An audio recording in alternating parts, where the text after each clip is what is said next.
आज इस वीडियो में हम नैतिक लेकर कुछ छोटी हिंदी कहानियां बनाने जा रहे हैं। ये नैतिक कहानियां बहुत ही रोचक हैं और इनसे नीति सीखना बहुत उपयोगी है। इन दोनों हिंदी कहानियों को देखकर आपको बहुत मजा आएगा और नैतिक कहानियां देखकर आपको काफी अच्छे संस्कार भी मिलेंगे। हिंदी में नैतिक कहानियां साझा करने के लिए एक बार एक राजा को उसके मंत्री ने बताया कि उनके राज्य में एक ऐसा व्यक्ति भी रहता है जिसका सुबह सुबह कोई भी इंसान मुंह देख ले तो उसे दिन भर खाना ही नहीं मिल पाता है।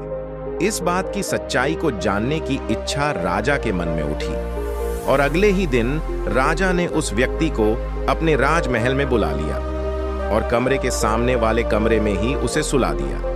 अब जैसे ही अगली सुबह हुई, राजा उठकर सीधा उस व्यक्ति का चेहरा देखने उसके कमरे में घुस गया। वो व्यक्ति उठ चुका था। राजा ने उसका चेहरा देख लिया और अपने कमरे में चला गया। अब जैसे ही राजा फिर से सोने की कोशिश करने लगा तो तभी उसका मंत्री दौड़ा राजा के पास आया और बोला, महाराज, पास के राज्य के कुछ दुश्मन हमारे राज्य की सीमा में घुस आए हैं।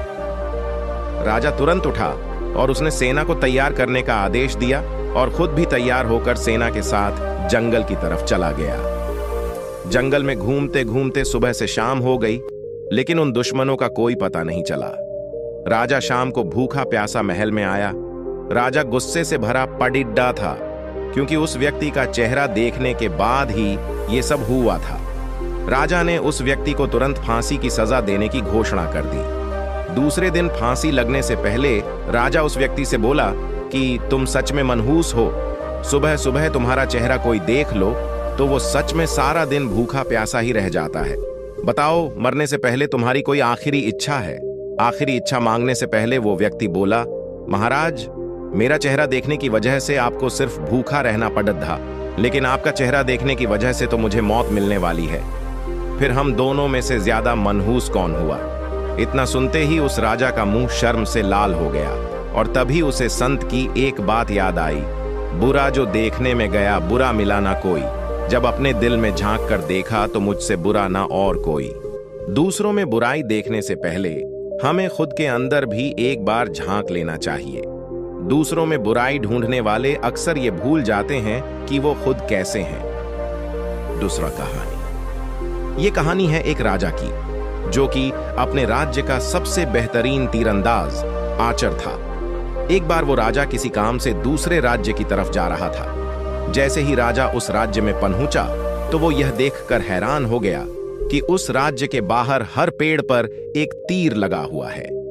सभी पेड़ों पर किसी तीरंदाज ने गोल टारगेट बनाए थे और निशाना गोले के बिल्कुल बीच में लगा हुआ है। यह बिल्कुल ऐसा था जैसे किसी ने हर बार मछली की आंख में ही तीर मार दिया हो। हर पेड़ जी का हाल ऐसा ही था, एक भी निशाना छूका हुआ नहीं था। उस राजा को विश्वास ही नहीं हो रहा था कि इस छोटे से गांव में इतने कमाल का कोई निशानेबाज रहता है। उसने अपना घुड्डा रोका और उस तीरंदाज को ढूंढने लगा। तभी उसे वहां एक आदमी दिखा। राजा ने उसे रोका और उस तीरंदाज के बारे में पूछने लगा।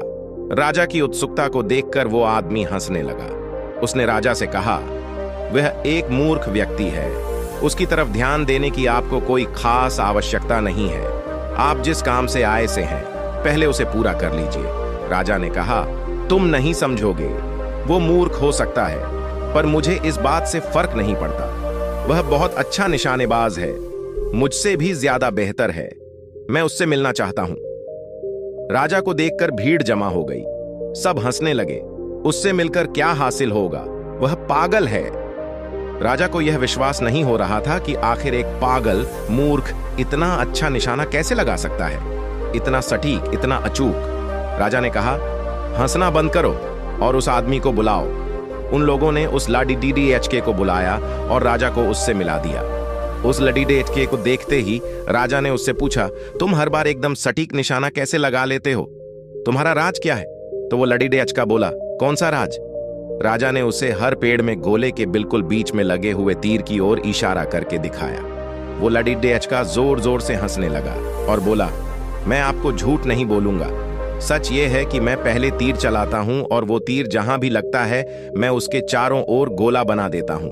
इस तरह मेरा कोई निशाना चूकता नहीं है।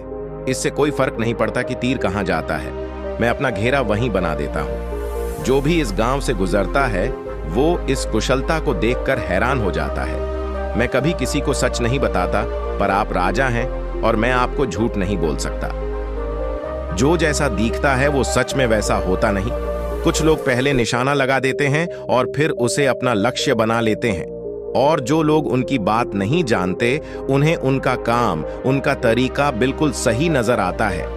इसलिए दूसरों की सफलता को देखकर खुद को कभी कम ना समझें, क्योंकि असली सच्चाई क्या है ये कभी कोई नहीं बताता। लोग दूसरों को अपने बारे में सिर्फ उतना ही बताते हैं जितना वो चाहते हैं कि उन्हें पता चला।